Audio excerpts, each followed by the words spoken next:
नमस्कारम दोस्तों। मेरी पिछली वीडियो में मैंने बांग्लादेश में हुए तख्ता पलट और उसके बाद से हिंदुओं पर हो रहे हमलों और अत्याचारों पर चर्चा किया, जिसके चलते बांग्लादेश वर्तमान में राजनीतिक, सामाजिक और आर्थिक अस्थिरता की स्थिति से गुजर रहा है।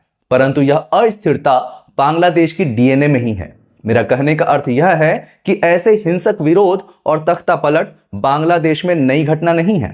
बांग्लादेश का एक स्वतंत्र राष्ट्र बनने में और उसके बाद वहां की राजनीतिक गलियारों में खून की नदियां पहले भी बहती रही हैं। बांग्लादेश में सरकारों को हिंसक तरीके से मारकर भगाने और कत्लेआम की परंपरा बांग्लादेश में पुरानी है और शेख हसीना का परिवार पहले भी ऐसी हिंसा झेल चुका है, जो बांग्लादेश की स्वतंत्रता के ठीक 4 साल बाद हुआ था। दोस्तों, बांग्लादेशी इतिहास में अब तक कुल 4 तख्ता पलट हुए हैं। तो आज की वीडियो में हम स्वतंत्र बांग्लादेश के इतिहास में दर्ज सबसे पहले तख्ता पलट के बारे में बात करेंगे, जिसमें शेख हसीना ने अपने पिता सहित अपने सारे परिवार को खो दिया था। तो आज हम शेख मुजीबुर रहमान, जो शेख हसीना के पिता थे, की हत्या की पूरी कहानी पर बात करेंगे और जानेंगे कि कैसे इस हत्याकांड ने बांग्लादेश की राजनीति को हमेशा के लिए अस्थिर कर दिया था। तो आइए वीडियो में आगे बढ़ें।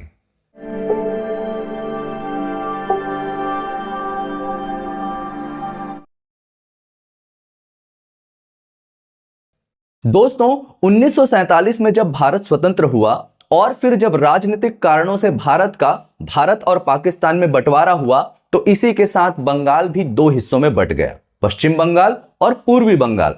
पूर्वी बंगाल दरअसल में पाकिस्तान को ही बंटवारे में मिला हिस्सा था, जहां मुस्लिम बहुसंख्यक रूप में मौजूद थे। काफी सालों तक यह पूर्वी बंगाल के नाम से ही जाना जाता रहा, पर 1956 के दौरान इसका पाकिस्तानी सरकार ने नाम बदलकर पूर्वी पाकिस्तान रख दिया। पाकिस्तान में उस दौरान याह्या खान का शासन था, जिसका पूर्वी पाकिस्तान के नेताओं के प्रति हमेशा ही दमनकारी और उपेक्षा की नीति रही थी, जिसके चलते पूर्वी पाकिस्तान में वहां के लोकप्रिय राजनीतिक दल अवामी लीग के नेताओं को याह्या खान के द्वारा प्रताड़ित किए जाने की घटना बढ़ने लगी थी, जिसके चलते एक नेता जिनका नाम शेख मुजीबुर रहमान था, ने आगे बढ़कर पाकिस्तान सरकार की इस नीति का विरोध करना शुरू किया और यह विरोध ही आगे चलकर बांग्लादेश के स्वतंत्र राष्ट्र बनने की दिशा में पहला कदम साबित हुआ।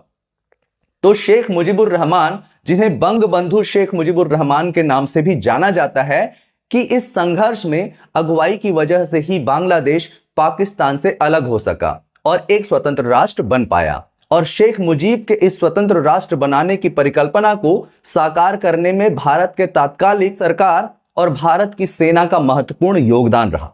बांग्लादेश में पाकिस्तान के द्वारा हो रहे हत्या और अत्याचारों के खिलाफ भारत ने पाकिस्तान से 1971 का वह प्रसिद्ध युद्ध किया, जिसमें पाकिस्तान के लगभग 90,000 सैनिकों ने भारतीय सेना के सामने आत्मसमर्पण कर दिया था। इन घटनाओं से हमने जाना कि शेख मुजीबुर रहमान और उनकी अगुवाई में ही बांग्लादेश को स्वतंत्र राष्ट्र का दर्जा मिला था और पाकिस्तान के साथ युद्ध विराम के साथ ही वे 26 मार्च 1971 को बांग्लादेश के प्रथम राष्ट्रपति पद पर काबिज हुए। और जैसा कि मैंने आपको शुरू में ही बताया कि शेख हसीना उन्हीं की ही बेटी हैं और उनके पिता के द्वारा ही बनाई गई पार्टी अवामी लीग का वह नेतृत्व करते आई हैं। पर बांग्लादेश को आजादी दिलाने में महत्वपूर्ण भूमिका निभाने के बावजूद ऐसा क्या हुआ कि शेख मुजीब और उनके लगभग पूरे परिवार और उनके सहयोगियों को 1975 में सुबह सुबह गोलियों से भून दिया गया था। उस समय शेख हसीना और उनकी बहन शेख रेहाना इसलिए बच गई थीं क्योंकि वे उस समय जर्मनी में थीं। उनकी पिता की हत्या के बाद भारत ने उन्हें शरण दी और वे 1981 तक भारत में एक शरणार्थी की तरह रहीं। तो शेख मुजीब के खिलाफ हुए इस हमलों के कारणों को समझने के लिए आइए हम अगले अध्याय में चलें। दोस्तों, 16 दिसंबर सन 1971 को बांग्लादेश स्वतंत्र हुआ और शेख मुजीब को देश का नायक माना गया। 1972 में बांग्लादेश का पहला संविधान लागू हुआ, जिसके बाद वे बांग्लादेश में प्रथम राष्ट्रपति बने और फिर बाद में वे प्रधानमंत्री भी बने। भले ही बांग्लादेश एक लंबी लड़ाई के बाद स्वतंत्र राष्ट्र बना था, पर इस लड़ाई के चलते ही उस समय देश की आर्थिक स्थिति अत्यंत ही खराब हो गई थी, जिसको मुजीब सरकार अच्छे से हैंडल नहीं कर पाई और जिसके चलते गरीबी, बेरोजगारी और भ्रष्टाचार जैसे मुद्दे बढ़ने लगे थे। इन समस्याओं को काउंटर करने के लिए शेख मुजीबुर ने बख्शाल बांग्लादेश कृषक श्रमिक अवामी लीग की स्थापना की, जिसमें एक दलीय शासन प्रणाली लागू की गई। हालांकि बख्शाल का उद्देश्य बांग्लादेश में स्थिरता लाना था और कानून व्यवस्था को बनाए रखना था, लेकिन यह नीति एक तरह से तानाशाही नीति ही थी, जिसके चलते शेख मुजीब ने नौकरशाही, सेना और आम जनता के बीच अपने प्रति विरोध के भाव के बीज बोए। विरोधी समूह और सेना के अधिकारी इस सत्तावादी एक दलीय राज्य की अवधारणाओं को चुनौती देने लगे। यह सब चल ही रहा था कि इस दौरान देश में फैल रही अराजकता और भ्रष्टाचार के चलते भोजन की कमी और खराब वितरण के कारण एक विनाशकारी कृत्रिम अकाल पड़ा, जिसके कारण 10 से 15 लाख लोगों की मौत हो गई। एक्सपर्ट्स और विश्लेषकों के अनुसार शेख मुजीब की हत्या के पीछे यह अकाल एक प्रमुख कारण था। हालांकि उनके खिलाफ इस हिंसक हमले के पीछे एक्सपर्ट्स कई सारे और भी कारण गिनाते हैं, जिसमें उनका जातीय रक्षा वाहिनी के आवंटन को बढ़ाना और कुछ अन्य समूहों के साथ पक्षपात पूर्ण व्यवहार करना भी माना जाता है। इसके साथ पाकिस्तान की आईएसआई को भी उनके हत्या के पीछे कारण के रूप में बताया जाता है। दोस्तों, जातीय रक्षा वाहिनी, जिसका मैंने जिक्र किया, 1972 में गठित एक विवादास्पद राजनीतिक संगठन था जो शेख मुजीब के लिए काम करता था और उनके विरोधियों को डराकर, प्रताड़ित कर शेख मुजीब के खिलाफ हो रहे विरोधों को दबाने का काम करता था। इस संगठन में लगभग 30,000 कार्यकर्ता शामिल थे। इसी तरह के तानाशाही रवैये के कारण भी ज्यादातर विपक्षी पार्टियां हमेशा ही उनके विरोध में थीं। शेख मुजीब के एक तरह से तानाशाही नीति के चलते बांग्लादेश के 3 प्रमुख सैन्य अधिकारी और बांग्लादेश स्वतंत्रता संग्राम के दिग्गज मेजर सैयद फारूक रहमान, खांडेकर अब्दुल रशीद और दिलकश हकीम देमिल ने और कुछ रसूखदार लोगों के साथ मिलकर सरकार को गिराने और सैन्य सरकार स्थापित करने की योजना बनानी शुरू की। ये वही प्रमुख लोग थे जो शेख मुजीब के बख्शाल नीति का विरोध कर रहे थे। खैर, इस योजना को मूर्त रूप देने के लिए वे मेजर जियाउर रहमान को भी शामिल करना चाहते थे, जो उस समय बांग्लादेश सेना के सेना प्रमुख थे।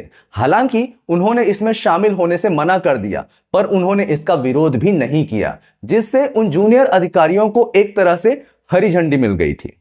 इस षड्यंत्र में शेख मुजीब के ही पार्टी के कुछ सदस्य जैसे खांडेकर मुश्ताक अहमद भी शामिल थे, जो उनकी मृत्यु के बाद राष्ट्रपति पद पर काबिज हुए। विश्लेषकों के अनुसार उनका राष्ट्रपति बनना इस साजिश का पहले से ही निश्चित हिस्सा था। साजिश रचने के बाद 15 अगस्त सन 1975 की सुबह सुबह षड्यंत्रकारियों ने 4 समूह में अलग अलग जगहों पर पोजीशन ली। इन समूहों में एक, जिसको मेजर हुड्डा के 1st आर्म डिवीजन और 535वीं इन्फेंट्री डिवीजन के सदस्य लीड कर रहे थे, ने मुजीबुर रहमान के आवास पर हमला कर दिया। विश्लेषकों के अनुसार राष्ट्रपति के घर की सुरक्षा में लगे फोर्स ने भी इस हमले का कोई प्रतिकार नहीं किया और वे पीछे हट गए। इसके बाद सबसे पहले इन हमलावरों ने शेख मुजीब के बेटे शेख कमाल को मारा और शेख मुजीब को इस्तीफा देने के लिए जोर देने लगे। जब उन्होंने ऐसा करने से इनकार कर दिया तो उनकी भी गोली मारकर वहीं पर हत्या कर दी गई। इस हमले में उनकी पत्नी शेख फजिल तुन्नेस, उनके छोटे भाई शेख नासिर, उनके भतीजे शेख फजलुल आदि मौत के घाट उतार दिए गए। इसके बाद अवामी लीग के कई बड़े नेता जैसे प्रधानमंत्री ताजुद्दीन अहमद, पूर्व प्रधानमंत्री मंसूर अली, पूर्व उपराष्ट्रपति सैयद नजरुल इस्लाम और पूर्व गृह मंत्री कमरुज्जमा को गिरफ्तार कर लिया गया और 3 महीने बाद ढाका सेंट्रल जेल में उनकी भी हत्या कर दी गई। इस पूरी घटना में, जैसा कि मैंने पहले ही बताया, कि शेख मुजीब की केवल 2 ही बेटियां बच पाईं, जिसमें शेख हसीना और शेख रिहाना शामिल थीं, जो किस्मत से उस समय जर्मनी में रह रही थीं। उनकी हत्या के बाद उन दोनों बहनों ने भारत सरकार से शरण मांगी और फिर 1981 में उनके वापस बांग्लादेश जाने के पहले तक वे दोनों भारत में दिल्ली में ही रही। 1975 के बाद 1981 और 1982 में 2 और बड़े हिंसक तख्ता पलट हुए, जिसमें से एक में मेजर जियाउर रहमान भी मारे गए, जिन्होंने शेख मुजीब की हत्या को मूक स्वीकृति दी थी। खैर, इसके बाद जब माहौल थोड़ा शांत हुआ, तब 1981 में शेख हसीना वापस बांग्लादेश गईं और फिर उन्होंने अपने पिता की पार्टी अवामी लीग को दोबारा उठाने का प्रयास किया। 1996 में वे पहली बार बांग्लादेश की प्रधानमंत्री बनी, पर 50 सालों बाद इतिहास फिर दोहराया गया। और इस बार भी शेख मुजीब परिवार तख्ता पलट का शिकार हुआ। अच्छा ही है कि शेख हसीना की इस बार भी जान बच गई। तो दोस्तों, आज के लिए इतना ही। आशा करता हूं कि आप लोगों को यह जानकारी ज्ञानवर्धक लगी होगी। तो मिलते हैं अगले वीडियो में, तब तक के लिए धन्यवाद। नमस्कारम, जय हिंद।